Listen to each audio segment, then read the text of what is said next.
Hi, you've reached What's on Scott's Mind. As promised today, and by the way, I'm not distracted by something over to the left. I actually have my Word version of the Four Debts open on the left because I want to focus on concepts within the introduction, but also I want to introduce the topic of the Four Debts. So, first of all, The Four Debts is a book that I've written. Unless I'm wearing my ear pods, so to make this an official What's on Scott's Mind, and the black shirt, ready to roll, right? So the reason for the book, for me, was the MIT report last summer, 2025, late summer, I don't remember exactly when it came out. But it talked about the fact that in an MIT study, 95% of AI projects failed. 95% is a very high rate of failure. When you consider the impact that AI is going to have on organizations, a 95% failure rate speaks to something else. And I sat for a long time, about a month after that study came out, and I thought about it. I thought about what is it that's failing? What's not working? What's not coming together? And I actually came up with, and it's in the introduction, so I'm going to read the text. I apologize for looking away from the camera. I'm going to read the text to you so you kind of get a concept. Technical readiness, data quality, governance and security, workforce capability, and operational processes. Those are the big things that limit the implementation of AI for most organizations. I can bring them up any which way but loose, but what they do ultimately all come together, and since I'm talking with my hands, I should do that in front of my face. They come back to the concept of the four debts. And the four debts are data debt, personnel debt, security debt, and technical debt. We all know technical debt, right? Technical debt is the code that can't be upgraded. It's the hardware that's antiquated and hasn't been life cycled out.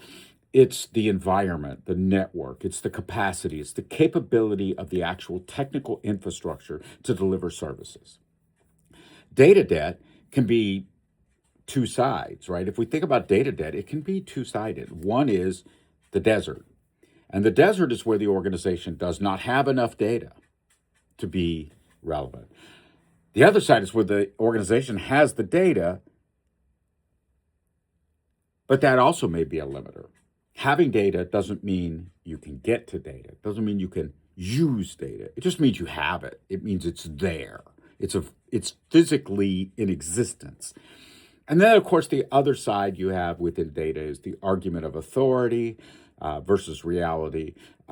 We see that a lot in modern society. It's the reason that people believe that they can legitimately question a scientific process without any basis. It's perfectly fine to question what a scientist says. Scientists welcome that. That's the scientific model, right? You create an educated guess, you think about it, it becomes a hypothesis. The hypothesis then evolves a little bit and becomes testable. Once it becomes testable and you can test it and it is not proven wrong, it becomes a theory. And then, of course, what happens with theories in the scientific world is scientists test the theory over and over and over again. And theories, by the way, fade to black eventually. Not all theories stick around. Not all theories are permanent. Some theories disappear. Some theories are permanent. If you think about some of Newton's original work on gravity, a lot of that is still the case.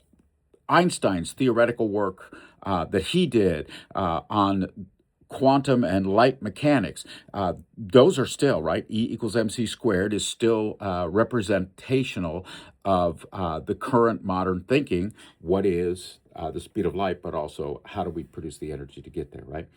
So that's data and technical. Security and personnel are the other ones we have to worry about. And when we talk about workforce capabilities, workforce capacity, there's two sides, right? A lot of organizations go into pilots, really successful pilots for AI, but when it moves to production, it fails. The reason for that is heroes. You have heroes in the pilot that make it work, but they don't scale. A human being can't scale to the level that a machine can. It's why I hate when people go, "Oh, we're replacing mythical man hours with machines." You're not replacing mythical man hours. You're not replacing mythical person hours, if we were non-sexist in that phraseology.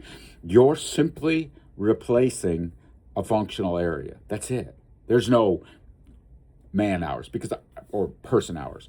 I know hundreds of people over the course of my life, and their productivity varies radically. I know people that can get more done in 5 minutes than I can do in a week. And I know people that spend a month and can't get anything done. So personnel debt is a difficult one. And then the last one is security debt. And security debt, like technical debt, like data debt, like personnel debt, has two sides. One is too much, one is too little, right? And security should be the Goldilocks component of every organization.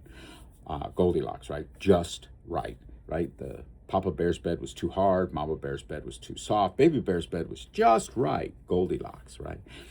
Astronomers have adopted the concept of Goldilocks to determine and talk about a planet in the Goldilocks zone, a zone that would support life, right? If it's in the Goldilocks zone of a sun, it supports life. So it's important. So, as we think about this stuff, right? That is kind of where security debt is. And security debt can get you. If your security debt is too great, either way, you're going to end up in trouble, because you can't be productive if it's too stringent, and you can't be productive if you're constantly under attack. So those are the four debts, and the origin and the concept coming out of the 2025 MIT study that talks about the fact that 95% of AI projects in the wild right now are failing. I talked about one reason they fail, the hero concept within a pilot. There are many others. They're in the book. The book is coming.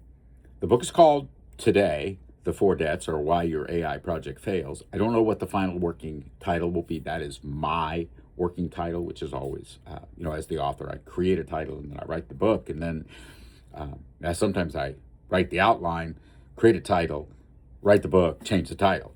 And it's not a guaranteed process. Anyway, thank you very much for listening. You've reached What's on Scott's Mind. This week, next week, and maybe the week after, we are focused on my newest book, coming someday, once a publisher buys it, The Four Debts.